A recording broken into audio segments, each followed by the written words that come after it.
চিকিৎসা বিজ্ঞানের একটা নতুন ধারার প্রচলন আসছে। সেটা হলো যে ফল, যে ফুল, যে মূল, যে কাণ্ড, যে শিকড়, ছাল, যেটাই মানুষের অঙ্গের একই রূপ, সাদৃশ্য বিধান, ডক্ট্রিন অফ সিগনেচার।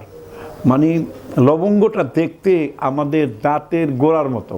পৃথিবীর এমন কোনো দাঁতের ডাক্তার নাই যে জানে না যে ক্লোভ অয়েল ব্যবহার করলে দাঁতের ব্যথা কিছুক্ষণের জন্য হলো উপশম হয়। আপনি দাঁতের ব্যথা হলে 4-5টা লবঙ্গ আপনার ঠোঁটের নিচে রেখে সুস্থে সুস্থে ঘুমিয়ে পড়েন, আলহামদুলিল্লাহ আপনার দাঁতের ব্যথা কমবেই। আপনার দাঁতে মুখে দুর্গন্ধ হয়, আপনি কয়েকটা লবঙ্গ, একটা এলাচ মুখের ভিতরে রেখে চিবিয়ে খেতে খেতে ঠোঁটে প্লেস করার একটা অভ্যাস আপনাকে করে নিতে হবে। ঠোঁটের নিচে আপনি লবঙ্গ প্লেস করে দিয়ে ঘুমায় পড়বেন, আপনার দাঁতের গোড়ায়, দাঁতের মাড়িতে, গলায়, কণ্ঠনালীতে কোনো সমস্যা হবে না। যারা শিল্পী, যারা গানের রেওয়াজ করেন, যারা বক্তব্য দেন, যারা বক্তৃতা দেন, যারা বিভিন্ন সামাজিক অনুষ্ঠানে